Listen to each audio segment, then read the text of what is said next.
Licenciada Julio Oseguera con nosotros para hablar sobre el manejo del contrato laboral. En ese día justamente que hablamos del trabajo, hay una delgada línea, licenciado, entre cuando estamos trabajando y de pronto hay mucha confianza o en el empleado, que a veces termina cayendo hacia el abuso por parte del empleador. Creo que el manejo del contrato laboral lo tenemos que tener todo bien claro en el primer momento en el que entramos a un trabajo. Exactamente, y sobre todo en esta época en donde muchas dudas pueden estarse generando por los manejos que pueden estar dando algunas entidades.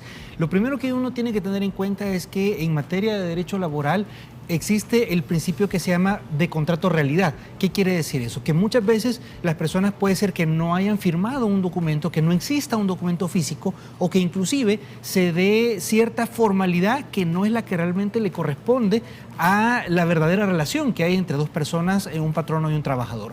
Y el principio de contrato realidad lo que nos dice es que al margen de esas condiciones que se hayan firmado, al margen de esa relación que parezca que hay entre las dos personas, las entidades públicas van a preferir lo que realmente está sucediendo. Por ejemplo, imagínense aquella persona que es contratada, vamos a decir, que firma un documento de prestación de servicios profesionales y que pareciera que no es un trabajador de la empresa, pero que esta persona realiza una labor cotidiana, una labor normal, una función esencial para el trabajo. Responsabilidad, siempre eso, aunque ¿no? sea un contrato de prestación de servicios profesionales, en realidad esta persona es un empleado. Imagínense que contrataran por ese medio a un ordenanza o a un asistente o a una persona de bodega. Son siempre situaciones que siempre las va a requerir la empresa y por eso, aunque la persona haya firmado un contrato de servicios de prestación profesional, en realidad lo que tiene es un contrato de trabajo. Yo aquí me quiero detener porque ¿cuál es la diferencia de servicios profesionales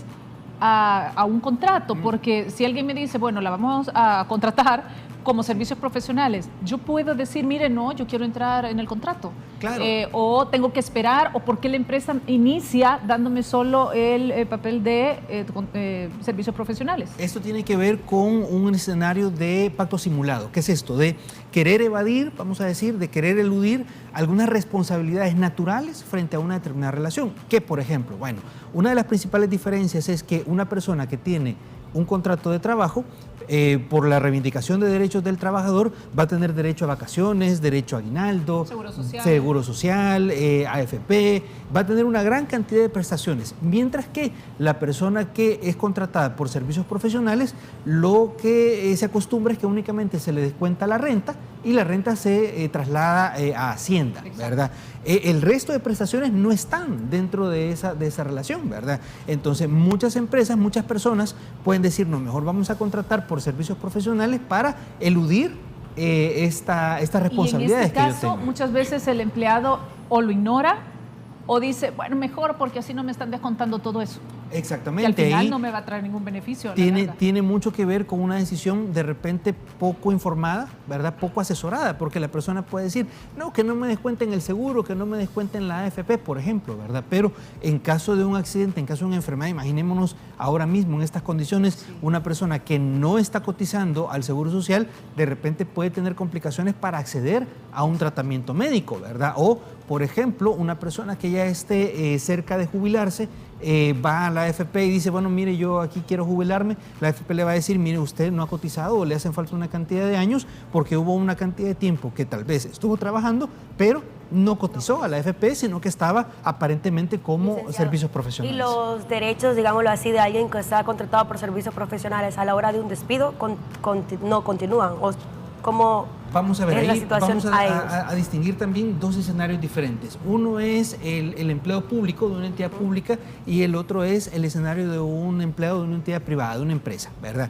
En el caso de la entidad pública, para que se ejerza un despido, debe haber un procedimiento, ¿verdad? Ya sea en los tribunales del servicio civil o en otros tipos de instancias, dependiendo del tipo de institución. Pero siempre debe haber un procedimiento para el despido. Si no, el despido simplemente no existe, ¿verdad? Y la persona puede seguir laborando, no se le puede impedir el acceso a la institución, le tienen que seguir pagando, es decir, no puede darse tan fácil. Ahora, en el caso de una entidad privada, es una decisión del empresario, una decisión del dueño de la empresa, el decidir si una persona continúa o no laborando. Ahora, ¿qué es lo que sucede?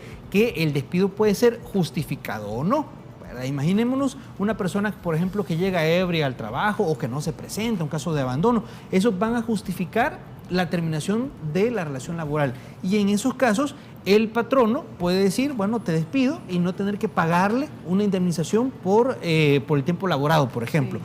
Pero si el despido se hace sin justificación, solo porque de repente tuvieron algún cruce de palabras, se cayeron mal, no hay ninguna justificación concreta para la terminación de la relación laboral, no puede al patrono obligársele a que la persona continúe ejerciendo sus funciones, pero sí se le puede obligar a que le paguen una indemnización que es proporcional al tiempo que la persona ha estado trabajando con anterioridad.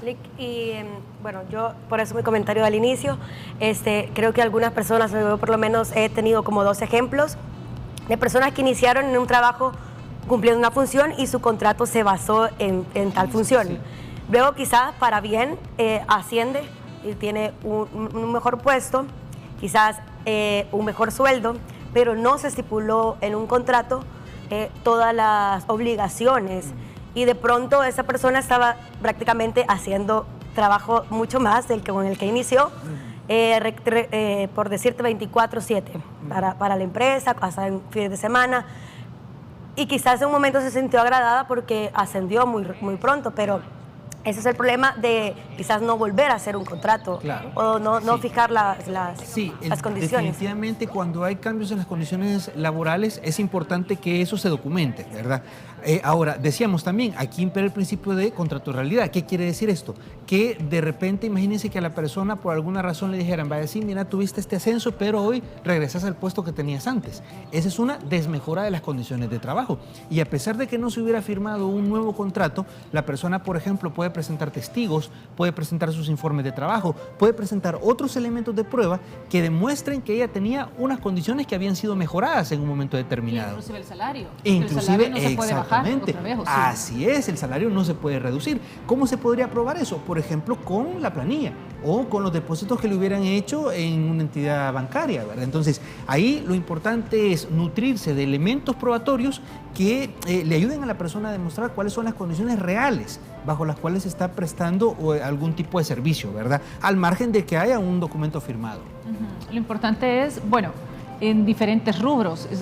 Cuando hablamos de contrato, normalmente hablamos de una empresa. Claro. Pero si alguien llega a nuestra casa, inclusive hablemos claro. de sí. nuestra colaboradora, hablemos del jardinero que ya sí. tiene años de estar con nosotros, podemos en algún momento como hacer un contrato claro. de decirle, mire, sus obligaciones van a ser esta y esta, pero son trabajos que normalmente los vemos como de palabra. Sí. De palabra, sabe que tiene y me cobra tanto por el servicio y más nada.